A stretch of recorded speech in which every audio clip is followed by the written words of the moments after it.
اس کے بعد رول 6 کے اندر بتایا جا رہا ہے کہ اگر کسی کورٹ نے ڈگری کو ایگزیکیوٹ کرانا ہے کسی دوسری عدالت سے تو اس نے ساتھ میں یہ ڈاکومنٹس لگانے ہیں. کیا؟ سب سے پہلے ڈگری لگانی ہے، ساتھ میں یہ سرٹیفکیٹ لگانی ہے کہ یہ ڈگری سیٹسفائی نہیں ہوئی، یا اگر ہوئی ہے تو اتنی حد تک ہوئی ہے اور اتنی حد تک نہیں ہوئی، اور ساتھ میں کوئی ڈگری کا آرڈر عدالت نے آرڈر کیا ہے کہ اس ڈگری کو سیٹسفائی کیا جائے تو وہ بھی، اور اگر نہیں کیا تو پھر ایک سرٹیفکیٹ کہ بھی عدالت نے یہ آرڈر کیوں نہیں کیا. 3 چیزیں، ڈگری کی نقل اور سرٹیفکیٹ اور آرڈر، یہ 3 چیزیں ساتھ میں لگانی ہوں. اس کے بعد رول 7 کے اندر بتایا گیا ہے کہ یہ جو کاپیز اور سرٹیفکیٹ بھیجی جائے گی دوسری عدالت کو، یہ سفیشینٹ ہوں گی، یہ سفیشینٹ ایویڈنس ہوں گی، اور اسی کو عدالت فائل کر دے گی. جس عدالت کو بھیجی گئی ہے، جس نے ایگزیکیوٹ کرنا ہے، وہ اس کو نتھی کر دے گی، فائل کر دے گی، فائل کا حصہ بنا دے گی، ریکارڈ کا حصہ بنا دے گی، اور کوئی مزید پروف مانگنے کی ضرورت نہیں ہے کہ یہ ڈگری ایگزیکیوٹ کرنی ہے یا نہیں کرنی ہے، یہ آرڈر ٹھیک ہے یا نہیں ہے. ہاں، اگر جج صاحب اپنی ہینڈ رائٹنگ کے اندر خود ریزن لکھ کے بتاتے ہیں کہ اس کو مزید پروف کرنے کے لیے کہتے ہیں تو پھر وہ کیا جا سکتا ہے. اس کے بعد رول 8 کے اندر بتایا جا رہا ہے کہ جو ڈگری ہم نے بھیج دی دوسری کورٹ کو ایگزیکیوشن کے لیے دوسرے ضلع میں، تو وہ ڈسٹرکٹ کورٹ اس کو خود بھی ایگزیکیوٹ کر سکتی ہے، کسی سب آرڈینیٹ کورٹ کو بھی ٹرانسفر کر سکتی ہے کہ آپ اس کو ایگزیکیوٹ کر دیں. رول 9 کے اندر بتایا گیا ہے کہ اگر جو ڈگری ہم نے بھیجی ہے دوسری کورٹ کو سیٹسفیکشن کے لیے، ایگزیکیوشن کے لیے، اور وہ کورٹ ہے ہائی کورٹ، تو پھر وہ ہائی کورٹ اس ڈگری کو ایسے ایگزیکیوٹ کرے گی جیسے وہ ڈگری اس ہائی کورٹ نے خود اپنی اوریجنل جورسڈکشن کے اندر پاس کی ہو. اس کے بعد آرڈر 10 کے اندر بتایا گیا ہے اپلیکیشن فار ایگزیکیوشن. تو وہ کہہ رہے ہیں کہ اگر کوئی بندہ ایگزیکیوشن کے لیے اپلیکیشن دینا چاہتا ہے تو وہ اسی کورٹ میں دے گا جس کورٹ نے ڈگری پاس کی ہے، ٹھیک ہے. اور اگر وہ ڈگری سینٹ ہو گئی کسی اور کورٹ کو تو پھر وہ اس کورٹ کو یا اس کورٹ کے پراپر آفیسر کو وہ اپلیکیشن دے گا. اس کے بعد رول 11 کے اندر بتایا گیا ہے کہ اورل اپلیکیشن. اب وہ کہہ رہے ہیں کہ اگر کوئی ڈگری پیمنٹ آف منی کے لیے ہے تو اس کے لیے اورل اپلیکیشن بھی دی جا سکتی ہے، اور جس وقت وہ اورل اپلیکیشن یعنی کہ اورلی کورٹ کو کہہ دیا جائے گا، اور جس وقت بھی وہ ڈگری پاس ہوئی اسی وقت عدالت یہ امیجیٹ آرڈر کرے گی ایگزیکیوشن کا. کیسے؟ کہ ججمنٹ ڈیٹر کو فوراً اریسٹ کیا جائے اور اس سے وہ پیمنٹ لی جائے. یعنی کہ اگر کوئی پیمنٹ آف ڈگری ہے اور پیمنٹ آف منی کی ڈگری ہے تو وہ عدالت کو جیسے کہی جائے گی اورلی، اسی وقت عدالت وہ ایگزیکیوشن کا آرڈر کر دے گی کہ اس ججمنٹ ڈیٹر کو گرفتار کر دیا جائے، اور اس سے پہلے عدالت وارنٹ بھی ایشو نہیں کریں گی، فوراً اریسٹ کا آرڈر کر دے گی اگر وہ بندہ عدالت کے احاطہ کے اندر ہے تو. اس کے بعد ریٹرن اپلیکیشن کا بتایا گیا ہے کہ اگر کوئی بندہ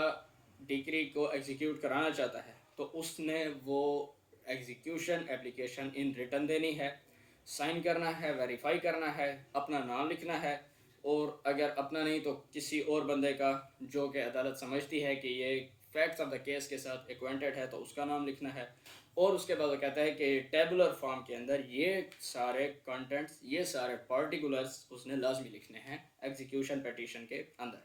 کیا سب سے پہلے مقدمہ نمبر اس نے لازمی لکھنا ہے، نیم آف دا پارٹیز فریقین کے نام اس نے لازمی لکھنے ہیں، ڈیٹ آف ڈگری کس ڈیٹ کو ڈگری پاس ہوئی یہ بھی اس نے لازمی لکھنا ہے. ساتھ میں یہ لکھنا ہے کہ اگر کیا اس ڈگری کے اوپر کوئی اپیل ہوئی ہے یا نہیں ہوئی، یہ بات بھی لکھنی ہے. اس کے بعد وہ بتا رہا ہے کہ اگر کوئی پیمنٹ ہو چکی ہے یا کوئی ایڈجسٹمنٹ پارٹیز کے درمیان ہو چکی ہے تو کتنی ہو چکی ہے، کس حد ہو چکی ہے، اس بات کو بھی مینشن کرنا ہے.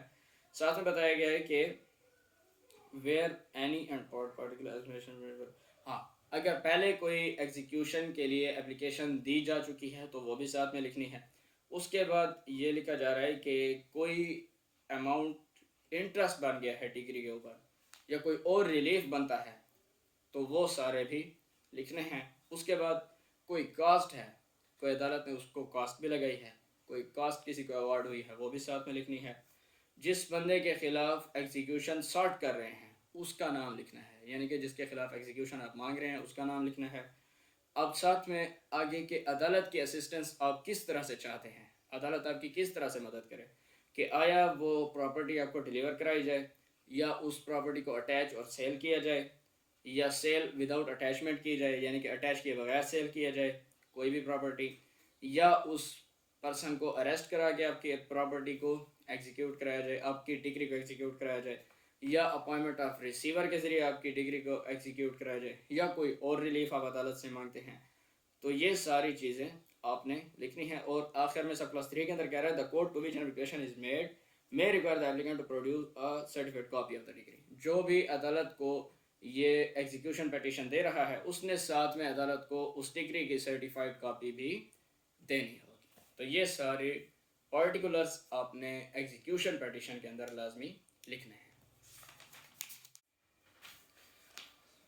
اس کے بعد رول 12 کے اندر بتایا گیا ہے کہ اگر کوئی موویبل پراپرٹی جس کو اٹیچ کرنا ہے اور وہ ججمنٹ ڈیٹر کی پوزیشن میں نہیں ہے تو پھر اس کے لیے کیا طریقہ ہوگا. اس کے لیے یہ طریقہ ہوگا کہ جب آپ عدالت کو اپلیکیشن دیں گے تو آپ وہ پراپرٹی جو اس کی پوزیشن میں نہیں ہے ساتھ میں اس کی ایک انوینٹری دیں گے اور ساتھ میں اس کی اچھی سی ڈسکرپشن دیں گے, ایکوریٹ ڈسکرپشن کہ تاکہ اس کو پہچانا جا سکے, کیونکہ اس کی پوزیشن میں تو ہے نہیں. جس کی بھی پوزیشن میں ہے تو عدالت پھر اس کو عدالت کے لیے آسانی ہو تاکہ اس کو اچھے سے پہچانا جائے. آپ نے اس پراپرٹی کی ایک اچھی سی انوینٹری دینی ہے.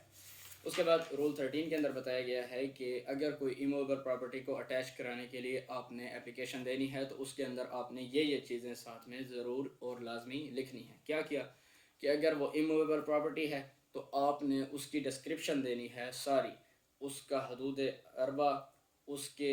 شرقاً غرباً شمالاً جنوباً کیا پراپرٹی سچویٹ کرتی ہے, یہ ساری چیزیں, اس کی باؤنڈریز اور نمبرز, اگر ریکارڈ آف سیٹلمنٹ یا سروے کے اندر اس کو کوئی باؤنڈریز اور نمبرز دیے گئے ہیں تو آپ نے وہ بھی ساتھ میں لکھنے ہیں.